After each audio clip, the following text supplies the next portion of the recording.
It was absolutely incredible. We have you covered on every angle of this storm. Just packed with abandoned cars. My photographer Jamie Mund and I just pushed one of the cars out. The gray bar that's on the bottom of your screen will have important information that we are continuously updating. What will make the biggest difference is how heavy the snow comes down. So stay put, that is the bottom line. So catch your breath now because we're not done just yet. WRAL News, coverage you can count on. If you don't have to be out here, certainly don't. The southbound traffic is absolutely at a standstill. Well, when it came down hard. Look at how people have just kind of slid off the road all over the place. It turned into gridlock down here, and I said, oh my God, this is heading your way. This is indicative of what we are seeing around this area right now. People are stuck everywhere at a complete standstill, describing situations where cars are going off the road. It can be frightening. I had both hands on the wheel, just kind of gripping it, just frustrated and scared and nervous all at the same time. Day after day. A standoff in a popular neighborhood has just ended. And guys, we have a live look. Police officers still on the scene. We never forget there's a person, family, and community behind every story. Families really are facing a lot of uncertainty. I don't understand why our kids have to suffer. Trooper Potts was shot in his shoulder, his hands, and his cheek. How has something like this changed your perspective on life? Every day at 5, 5:30, and 6 on WRAL News. We have breaking news on several fronts tonight. Thanks for joining us. I'm Gerald Owens. And I'm Deborah Morgan. We have team coverage on all of tonight's breaking news. Adam Owens is in Durham, where police are clashing with protesters. This is where one of the first smoke grenades were thrown by police earlier this evening. You mentioned this was supposed to be a very peaceful vigil, but police say something changed in the middle of this demonstration.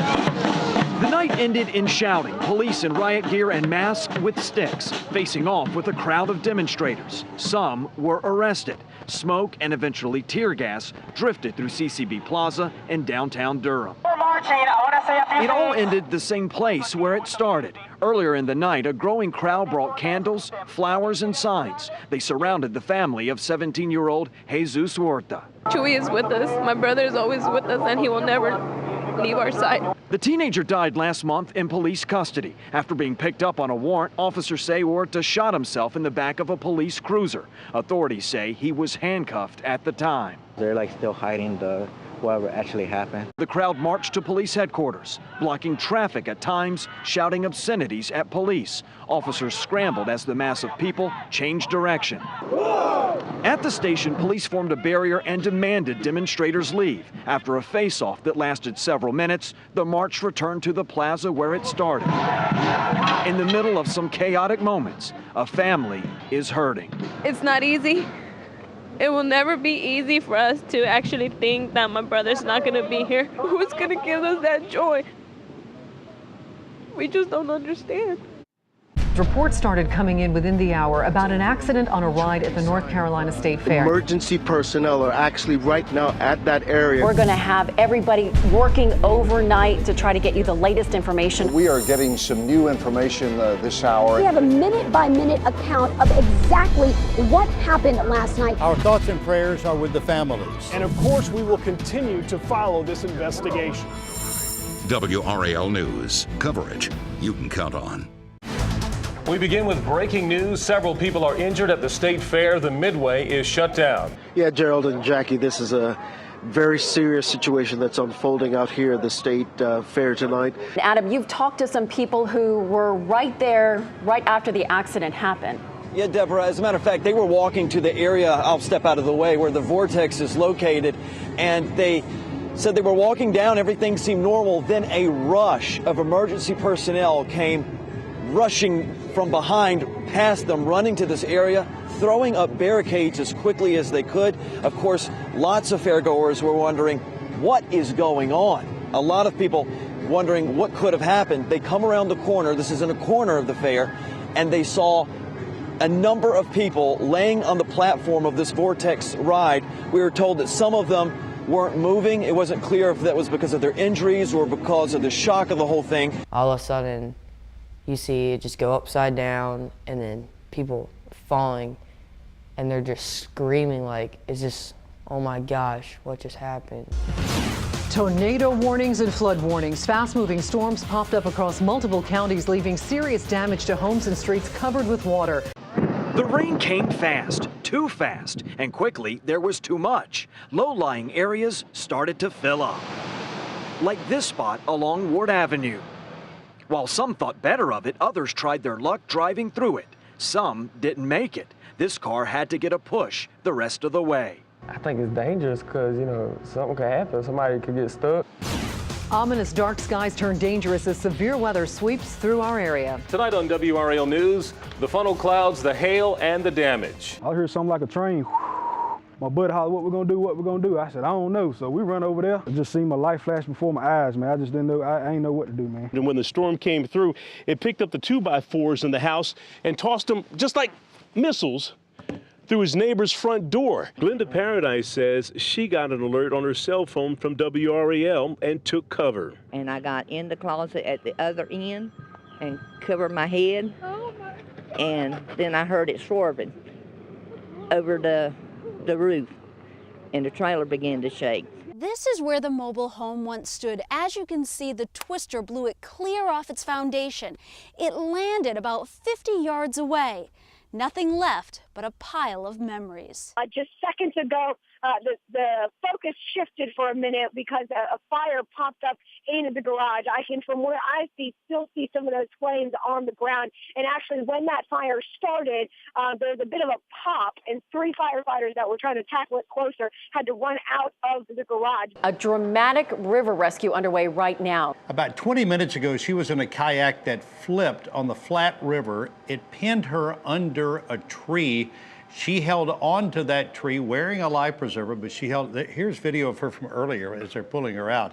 She had held on to that tree for about 20 minutes, and as she was there, Deborah, another kayak got into that same area with the guy in it wedged into it. We have been following this breaking story for the past 60 minutes. The aircraft flipped over. The good news in all this, the grandfather and his grandson are both doing okay. Southwest Flight 220 was speeding down the runway here at RDU. It was about to take off when passengers tell me birds were sucked into one of its 2 engines. The plane had so much speed it was forced to take off, hoping to turn around and make a safe landing on its 1 remaining engine. We were about like a third of the way down on the runway, and all of a sudden I heard a boom. And you just hear like wah womp, wah womp. Vibrations, rattling. And then we saw some smoke. I saw the flashes out the window, and then people were saying, oh my gosh, it's on fire, it's on fire. And it was very, very scary. But we were still powering through. So then the pilot came on and he had told us that birds had flown into our engine, our main engine, our number 1 engine,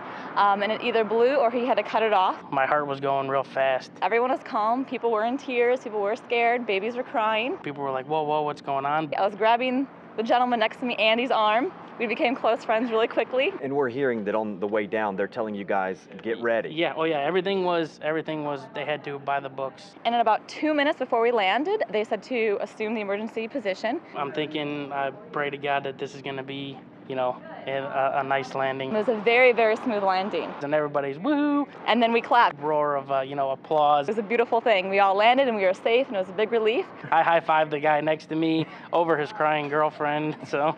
Tuesday night, 8:15, he got the call. Somebody was driving north in the southbound lanes of US 1. Officer Schofield, 29 years old, his first child on the way, was in his Dodge Charger. Here's the view from his dash camera. He turned on the lights, the siren. A Nissan Maxima going about 60 miles an hour wasn't stopping. So I made a split-second decision to stay in the lane and stop her from hitting anybody else. He turned his cruiser to a slight angle and stopped and braced for impact. I just held on to the steering wheel. That's all you can do is just hold on. Then it was done. I remember getting thrown around a little bit.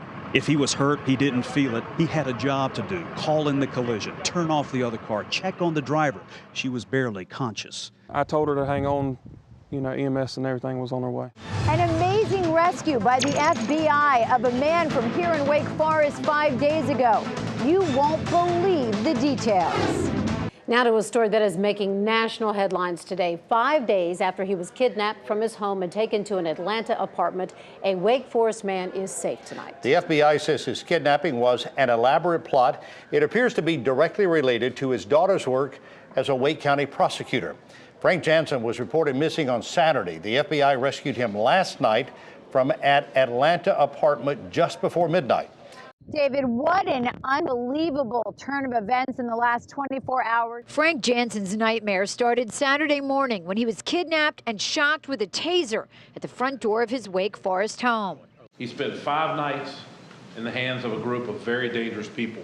Monday, Jansen's wife received a text message from kidnappers threatening his life and making demands. She also received a photograph of her husband tied to a chair. I can tell you Mr. Jansen was targeted by a group as part of an elaborate kidnapping plot. Investigators linked the text messages to a cell phone they say was being used by 49-year-old Kelvin Melton, an inmate at a prison in Butner. Melton was previously prosecuted by Frank Jansen's daughter, who is an assistant district attorney, and as a result, Melton received a state sentence of life without parole.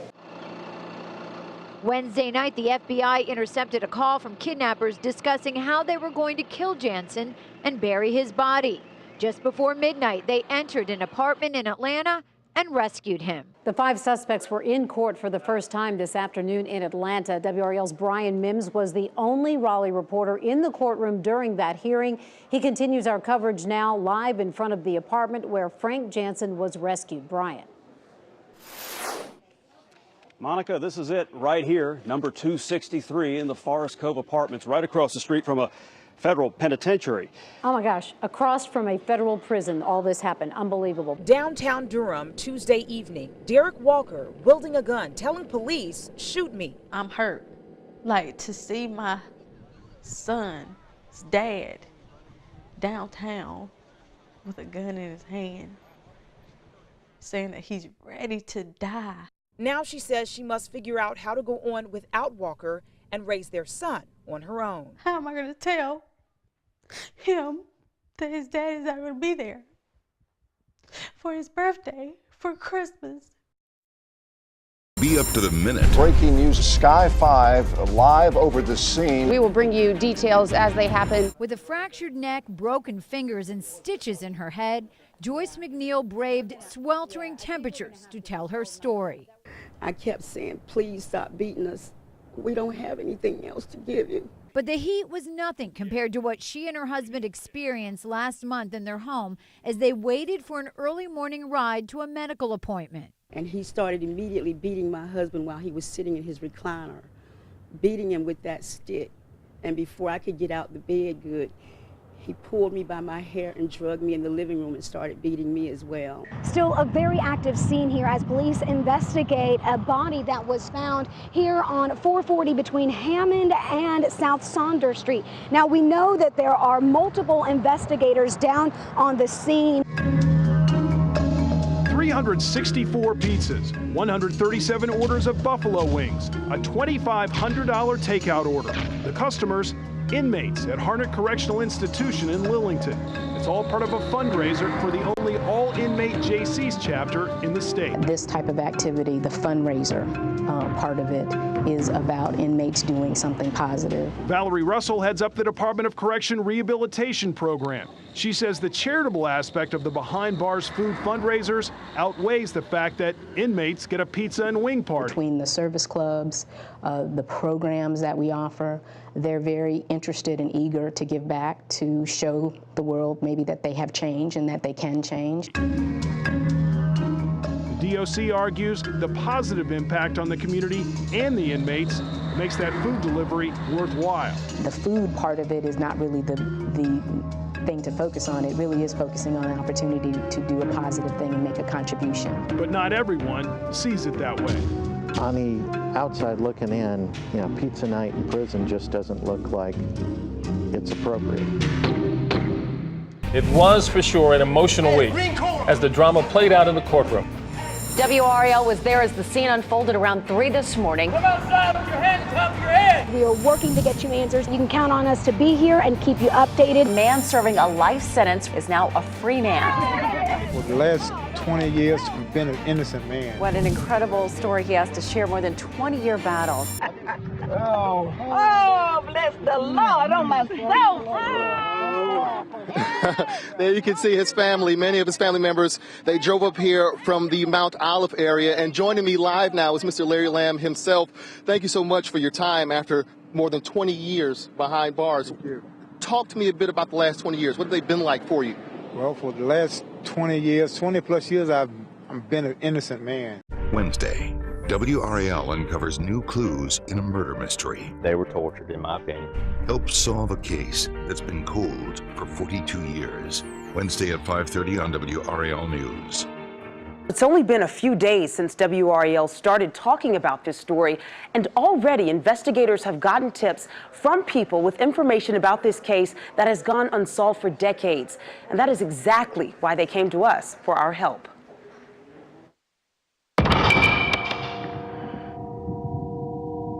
What happened in this now tranquil Orange County forest 42 years ago was so horrific that those who lived in its shadows are still haunted. I think about it all the time. 19-year-old Jesse McBain and 20-year-old Patricia Mann were young and in love when they were brutally killed. They spent their final terrifying moments in this forest just hours after attending a Valentine's dance at Watts Hospital, where Mann was a student. So what was the scene that they found? Like 42 years ago. Orange County Sheriff's investigator Tim Horn contacted WRAL in hopes of shedding light on the case. They were bound individually and then ultimately together around the tree. Stand up. Speak out. Stop bullying. Stop bullying. Stop bullying. Stop bullying. It got extremely violent. I was coming home with a new bruise every day. I was being hit with sticks. I had rocks thrown at me. People call you stupid. People won't sit with you at lunch. People won't put you on their team. I did not know if I was going to get hurt coming from school, going to school. I'd be called fat boy, Pillsbury Doughboy. I just couldn't handle school and the looks and the comments. There were some times that I really didn't want to go to school. Bullying. It happens every day in every school district in North Carolina. Tonight we'll examine the many issues surrounding bullying, how it affects our children, what schools are doing about it, and what resources are available to students and parents. Would you give your child marijuana to save their life? Monday on WRAL News, meet two local families fighting a life-threatening disorder. Brian, please stop this. Their last hope is illegal in North Carolina. WRAL travels to Colorado to show you a medical miracle from marijuana. For the first time, she actually understands the world around her. It does feel like a miracle. What would you do? Before you answer, watch Monday at 5:30 on WRAL News. Zora has a rare, hard-to-treat, debilitating form of epilepsy known as Dravet syndrome, for which there is no cure. You start losing hope, and then you hear there's something out there that changes it. But it's illegal. It's illegal in North Carolina, not here in Colorado, where there's a medicine showing great promise in children just like Zora. It's an oil extracted from a specially grown marijuana plant. What I want to give Zora can't be abused. It doesn't have the part that gets you high. We would just want to be able to have the oil here legally. Zora's parents just want their daughter to have a chance for a better life. She doesn't have time. She doesn't have time to wait. Tomorrow can be her last day. We should be warned that this could happen. There should be some kind of safety warning. WRAL investigates dangerous reflections from energy-efficient windows. That's the beam. Melting cars and homes throughout local neighborhoods. Here's the kicker. Home builders are required to install them. All builders are using these windows. Yep. No one's taking responsibility, then kind of getting the runaround. While builders and manufacturers point their fingers at each other, I'm standing up for you. WRAL investigates, Monday at 5:30. This is the worst spot here. The back corner, the middle. You can see it's kind of starting to wave here. It's bubbled up. Around the mirror, plastic on this SUV bubbled and melted just weeks after Michelle Curtis moved into her new home in Apex. And it was pretty unbelievable. The effort to track the cause right there led to these odd pinkish spots in her yard. Well, it's like, could this really be happening? Could this reflection of the sun off a window of a house do this kind of damage to a vehicle? I mean, that's pretty intense heat. And it wouldn't take much more to get pine straw or some other sort of mulch around the house to catch on fire. So it's that was a concern. We just couldn't document it. So I thank you and WRAL for helping us with it. Monday, WRAL investigates problems with Duke Energy Progress bills. Customers charged late fees when their bill was paid on time. We knew we had paid it. Even the power company admits it's a fiasco. We didn't expect that we would have the issues that we had, and it was unfortunate. And guess what? The due date really isn't the due date. We think you deserve to know what's going on with your power bill. WRAL investigates problems with Duke Energy Progress bills. Monday at 5:30. It's like a slap in the face. Part of the trigger for Schultz, a customer of 7 years, apparently started in 2012 when Hurricane Sandy ripped that dream home right into the ocean, forced them into bankruptcy, and ruined their credit. And they said, well, we sent your information to Experian, and according to them, they said that we should get a security deposit. Schultz feels it's unfair. Another customer who complained to 5 on Your Side calls it corporate bullying. Really thought a mistake had been made. Majewski agrees and, like the others, feels at the very least the added deposit should not just appear on your monthly bill. I think that a phone call was justified rather than just all of a sudden a $26,000 bill. Anything would have been better than the shocker of opening a bill with that amount owed to them. WRAL investigates pharmacy mistakes. How in the world were there 2 different size pills in the same bottle? Prescription errors at your drugstore. We found 1,400 complaints in this 5-year report. The wrong pills, the wrong dosage. We're trying to keep this from happening to your family. I mean, it's scary. The number one thing you must do every time you pick up a prescription. What we uncovered will change the way you take your medicine. WRAL investigates pharmacy mistakes. Thursday at 5:30. WRAL is here to help you answer your questions about the Affordable Care Act. The phones have been ringing nonstop. This is about helping people through a very complex issue. More than 550 people called in just 2 hours. Day after day. Right now, protesters are at the legislative building. Local issues. We are actually live in this protest happening right now. Local insights. The teachers are going, when am I going to be allowed to teach? A few demonstrators would march into the legislative building. They plan to hold hands. They plan to sing songs. They plan to speak some more, and they plan to stay, even after police asked them to leave. For that, they knew they would be arrested. This was the largest Moral Monday yet, at least that's the way it looked. Thousands gathered for a rally and marched downtown, and just look at the size of the crowd. And Adam, the NCAE president was also arrested today. He was among those, Gerald, that's right. When he was at the rally speaking to the crowd of thousands earlier this evening, he actually held up a toothbrush and said he was ready to be arrested. I'm willing to be arrested for 95,000 teachers in North Carolina who have had their profession disrespected and dismantled.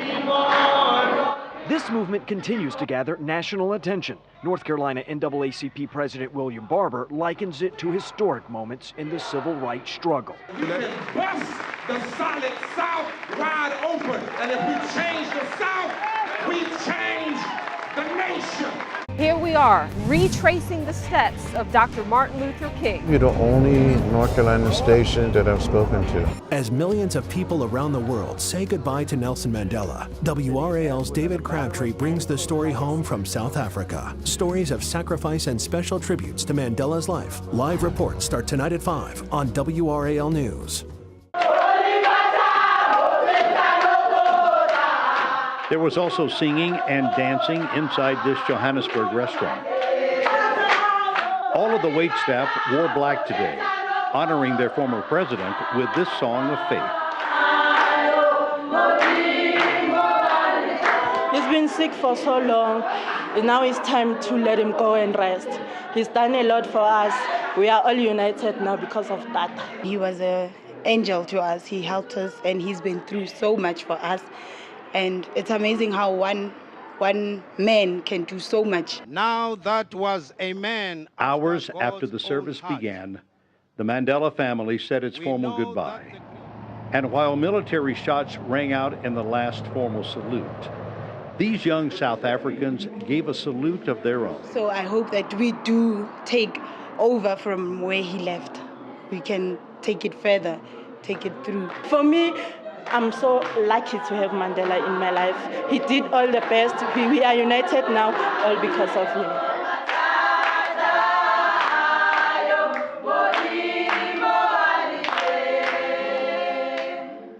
We never forget there's a person, family, and community behind every story. She barely had any food left. You offered to help. North Carolina is a lot of great people with big hearts. Dawson is not like any of his friends, and that's just fine with him. I can do one that anybody else can do too. They served our country and now they need help. It's a beginning of healing. What an amazing sight. So touching, so well deserved. Every day at 5, 5:30, and 6 on WRAL News. You know, and sometimes I ask the Lord, why does this have to happen to me? With tears flowing, the Scouts gave Noah a second honor Tuesday night, the Heart of the Eagle, for embodying the life a Scout should lead. The Scout is trustworthy, loyal, helpful, friendly, courteous, kind, obedient, cheerful, thrifty, brave, clean, and reverent. And one more to add to that list. No regrets. No regrets. They're all here now to see two buddies band together again in baggage claim. And now a text. They landed. And now... Oh, there he is. A German Shepherd goes straight for his wolf. Iris! Come here, puppies. Come here, puppies. Come here, Iris, a good boy. The name is Iris, a bomb-sniffing dog who smelled his way through more than 100 combat missions with Staff Sergeant Wolf. Saved lives, that dog. Like that time they were about to cross a bridge. Iris sniffed, stopped, sat. So there was an IED under the bridge that we were parked on that... Did his job well, that dog. We didn't lose one soldier or one piece of equipment through every mission. We didn't blow up. Everybody came home. And now Iris is home, retired to the good life of belly rubs and squeaky balls. It looks great. It had been a long time, but they're inseparable for good. And now the family picture is complete. Our sons this day have set upon a mighty endeavor. A day that changed the war. The water was over my head. A day of sacrifice. Was there a time you thought, I may not make it out of here? A day that turned young men into heroes. Tonight, 70 years later, WRAL honors local veterans. A mighty endeavor. WRAL remembers D-Day. 10 years ago, Willie Williams returned to Omaha Beach, the hell of war still evident in his mind. I walked up there kind of by myself and looked back out across there.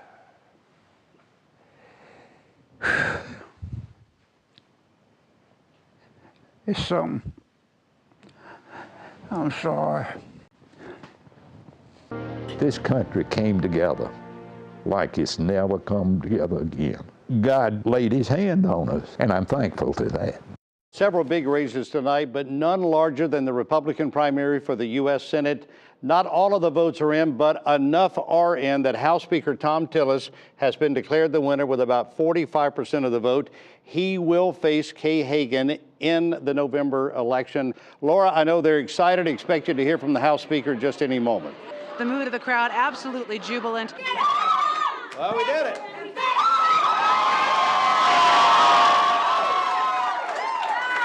How would you vote to specifically deal with those millions of people who are currently here illegally tonight? We need to take away the entitlements Does that mean they you are would deport them? Yes, if they're caught, we deport them. And then who pays for that deportation? I mean, Who's we're talking 12 million people. David, who's paying for them now? We're paying for their health care, we're paying for their HUD housing. All of you want to increase the size of government and government spending. So you talk about deporting 12 million people. That's a huge cost to this country. We are here to help keep you safe before the storm rolls in. WRAL and you, bracing for the season. This is the time to make sure you and your loved ones are ready for the storm. Mickey Daniels buys and sells crab part-time at his family dock. 4 bushels? But it wasn't always this way. For more than a half century, Mickey and his family had Daniel's Crab House. My dad bought it in 1958. I was about 10 years old then, and summertime I would work over there with him. But no more. Kind of hurts my heart. In 2011, Hurricane Irene, like many hurricanes before, trashed the place. Last year, Superstorm Sandy left the building intact, but took the crabs away. It blowed them probably down south, I don't know how far, and, blowed them out of this area. Fuel prices, labor costs, and foreign imports ultimately caused him to close. Hurricanes, he says, are just part of living on the coast.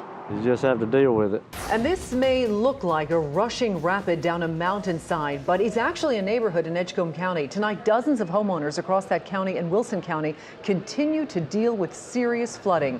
Thanks for joining us tonight. I'm Jackie Hyland. And I'm Gerald Owens. Adam Owens has been talking with people in one of the hardest hit areas. The water started rising Thursday morning, an aftershock from previous days of hard rain. It rolled deep across Dodge Point Drive, deep enough some people living in about a dozen homes could not drive out. It's up to your knees. And it's moving too. Yeah. Sarah Bridgers walked through it, and she says she was not alone. With everything in there with it, fish, everything. We've seen fish out here. Is that what's for dinner? Oh, no. That did not stop kids in the neighborhood from playing in it, diving in it, even boating in it. Not on a river rapid, but in a front yard. We're having a good time today. As the water slowly receded, we watched Juan Gallardo get up the nerve to drive through it. Are you brave to do that, or are you crazy?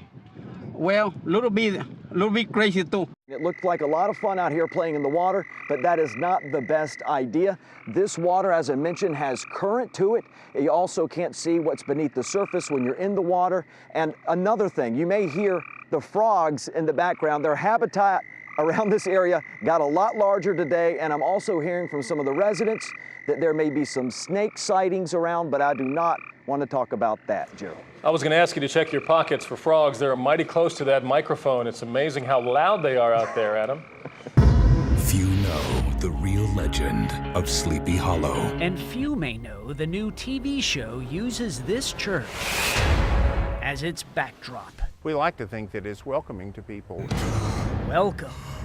They actually had to dig a grave in the yard. They dug a hole here for someone to crawl out of. Is this church kind of a Salisbury icon? Oh yeah, I would go that far. St. Luke's Episcopal Church, founded 1753. We were one of the colonial establishments in the colony of North Carolina. It's a map charted in 1776. Guess whose signature is at the bottom? Washington. The 18th century meets the 21st century? Organized chaos. They had a big moonlight, and it was sort of eerie the way it cast the light all over this part of the town. One of the most intriguing stories at Pinehurst this week is that of young Lucy Lee. The U.S. Open certainly ain't miniature golf, but Lucy Lee is the U.S. Open's golf miniature. The pitching, putting half pint, the youngest ever to play in this tournament at just 11 years old. It's pretty amazing, but I try not to think about it. I'm just another player, just trying to do the best I can. Now let's put this whole age thing into some perspective. Forget Walkmans or Discmans. MP3 players have been around longer than Lucy. DVDs, never a foreign technology to her. Heck, she has never known a world where Justin Timberlake was a singer in a boy band. Yeah, don't ask me why I own this. We have a new Miss North Carolina this morning. Describe what you're feeling right there. I can't even think. Oh, this is the first time I'm seeing this footage, and it really hits home. It makes it seem so much more real. Congratulations. This is a first. Never have we honored a shark as Teacher of the Week. Some of my students this year were a little bit inhibited to ask questions or to show they didn't know something or to take a risk with me, the teacher. But with me, the shark, all bets are off. Keeping students engaged every day, no matter what she's wearing. Pammy's been playing bluegrass for almost 40 years. She founded a big bluegrass club, and she took up the dobro and travels with her flamingo. I've always loved whirligigs and I've always loved lights. And she's always loved colors. They ask me what happened to me. Sometimes I say I got stuck in a cotton candy machine. Explore the natural wonders of North Carolina. Beautiful places off the beaten path. That's pretty cool. Need an adventure for the family? Watch Nooks and Crannies, Friday at 5:55 on WRAL News. Right there. That does not feel good. Laura Casey and her family grew up sliding down the slippery rock. We used to slide down it, and it was before it was a park. Now she's back to bring those memories to life for her 15-year-old son. This is a beautiful piece of artwork made entirely out of ice. I want to go ahead and toss it on over to Adam Owens in Roxborough. Layla, you didn't throw it quite far enough. I stand corrected. Clear the slopes, on your mark, get set, go! Sledding Hill opened about 15 years ago. And it's been downhill ever since. Wait, I got a late start. Woo! There's a slow spot right there. And it's Stu, and then me.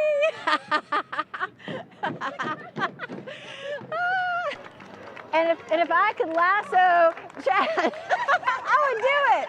But I can't. He's lucky. He's so lucky. This is what Chad did to me while I was trying to do the weather.